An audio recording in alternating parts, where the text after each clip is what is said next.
Today we'll be studying about the structure of chromosomes. But before we do that, we need to understand that chromosomes are made up of condensed chromatin fibers. Now, what are these chromatin fibers and where are they found? So, if you take a look at an animal cell or any cell for that matter, here this is an animal cell, it has a nucleus, and inside the nucleus you have a dark body, that is the nucleolus, and this thread like material is the genetic material called the chromatin material. Like here in this cell you can see the chromatin threads are clearly visible here, and this is the nucleolus. Now at the time of cell division, this chromatin material starts undergoing a process of condensation. So imagine chromatin material to be thin threads which condenses to form thicker rope-like structures which are called chromosomes. So chromosomes are visible only at the time of cell division, and they are formed by the process of condensation of chromatin material. And what is chromatin material? These are fine threads which occur inside the nucleus, embedded in the nucleoplasm. This chromatin material is made up of DNA and proteins called histones. Approximately 40% composition or it is composed of DNA, and 60% of it is composed of histone proteins. And DNA and histone proteins together make up the chromatin material, which undergoes condensation to form the chromosome. Now, how this long chains of DNA become so compact that they are arranged into structures called chromosomes? For this, we need to understand the packaging of DNA. As told to you, the chromatin material has two things, histones and DNA. 8 histone molecules together form a kind of core or a kind of ball around which the DNA is entwined. Just like you make a cotton wool ball or you make a woolen ball, you hold your fingers in between and around it you entwine the wool. Same way, a ball like structure is formed by 8 histone molecules, and around it DNA threads are entwined. And each such unit of 8 histone molecules with lots of DNA entwined around it is known as a nucleosome. And several such nucleosomes help to make up the chromatin material, and this chromatin material condenses further to form the chromosomes. DNA packaging has been explained in your book here. Here you can see how histone molecules are coming together.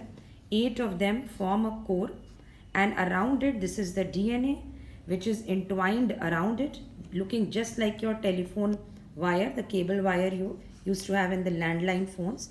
It goes on coiling around it, becoming more and more compact, and finally this chromatin material only forms what? Chromosomes. So you have to understand DNA plus 8 histones packed together makes nucleosome. Several nucleosomes become supercoiled and makes chromatin, and chromatin becomes further condensed and makes chromosomes. This is known as packaging of DNA. Next, we move on to the structure of a chromosome. A chromosome in its duplicated state consists of 2 chromatids. These are the sister chromatids which make up the chromosome. The 2 sister chromatids are joined at a central point which is called centromere. During cell division, we will study that this chromosome has to attach to the spindle fibers. Attachment of the chromosome to the spindle fibers is done with the aid of centromere. And centromere also helps to bind or join the 2 sister chromatids. So function of centromere is it helps to join or it helps to attach the 2 sister chromatids, and it also helps to attach this chromosome to the spindle fibers at the time of cell division. Each chromatid consists of 2 arms. So this chromosome in its duplicated state has 4 arms and 2 sister chromatids which are joined at the centromere. This is what a chromosome looks like. And inside this chromatid we have a number of histone and DNA packaged tightly in a supercoiled state. So chromatin fibers are filled inside it in supercoiled state, and then only this somewhat thicker rope-like structure is formed. Next, we move on to the structure of DNA. Several scientists had proposed many models to explain the structure of DNA, but the double helical or the double helix model is the most accepted one.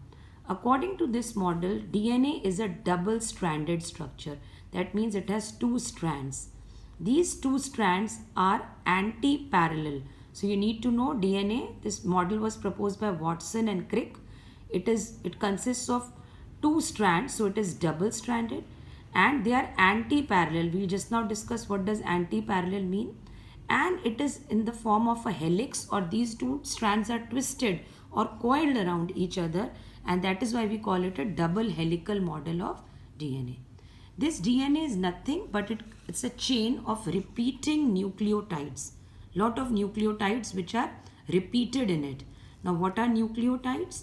Each nucleotide is made up of a phosphate, a pentose sugar, and a nitrogenous base. Phosphate plus pentose sugar plus nitrogenous base together makes up a nucleotide. And several such nucleotides make up the DNA. After this is one complete spiral, one S-shaped turn of DNA is called one complete spiral. So DNA single spiral consists of 10 nucleotides.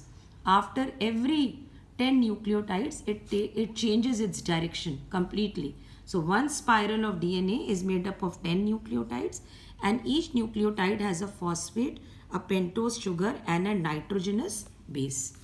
If you take a closer look at the structure of DNA, this is what it looks like. The double helix when opened, this is a double helix. When we open this chain, we find two strands like this. And this is just a ladder-like arrangement. Just like a ladder has two arms and rungs in between on which you put your foot and climb up a ladder. These are the two arms. The two arms are made up of, this is your pentose sugar, 5-sided, and this is the phosphate group. So remember, sugar and phosphate make the two arms of the ladder, and nitrogenous bases, which I told you are of 4 kinds. A represents adenine, G guanine, C cytosine, and T thymine. These nitrogenous bases make up the rungs of the ladder. So you are often asked, what are the rungs of the ladder in DNA made up of? So rungs are made up of nitrogenous bases. The two strands are complementary to each other and also anti-parallel. If we'll take a look at these nitrogenous bases, they have a specific pairing pattern. Like A or adenine always pairs with T or thymine. Likewise, C or cytosine always pairs with G or guanine. A and T pair with a double hydrogen bond, and C and G pair with a triple hydrogen bond. These lines represent hydrogen bonds. So if on this side you have A, on the other side you will have T. If here you have T, here you will have A. If here you have C, you will have G here.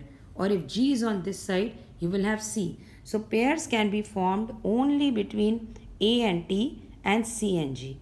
A and T show a double hydrogen bond, and C and G show a triple hydrogen bond.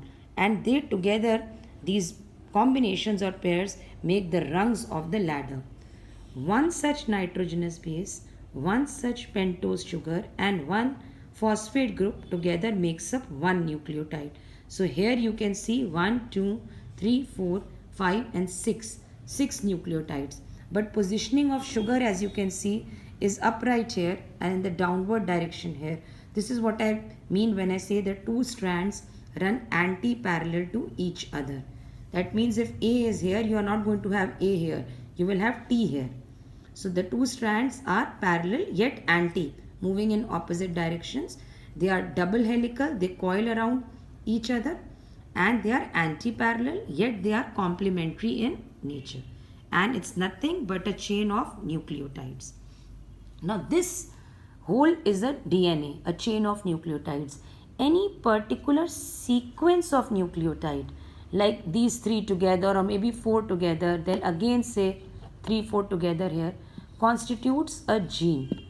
So gene is a particular sequence of nucleotides and DNA is a chain of nucleotides. Now what does a gene do? It controls a particular trait or character in our body. So here, say these 3 nucleotides or 4 of them are together making up a gene. This gene might be controlling your eye color, your hair color, your skin color, or any trait, your height, any trait in your body. For that, gene is responsible. Gene codes for a protein. Protein expresses itself as a trait or as a character in your body. So remember, if you are asked what is a particular sequence of nucleotides called, you will write gene. And what is repeating chain of nucleotides called? It is DNA. So DNA regions only have genes. There are some areas in between which are not a part of any gene. Like this might be gene A, responsible for your height. This might be gene B, responsible for your hair color. In between, there are some areas which are not a part of any gene. Some nucleotides are there. These are called intergeneric areas.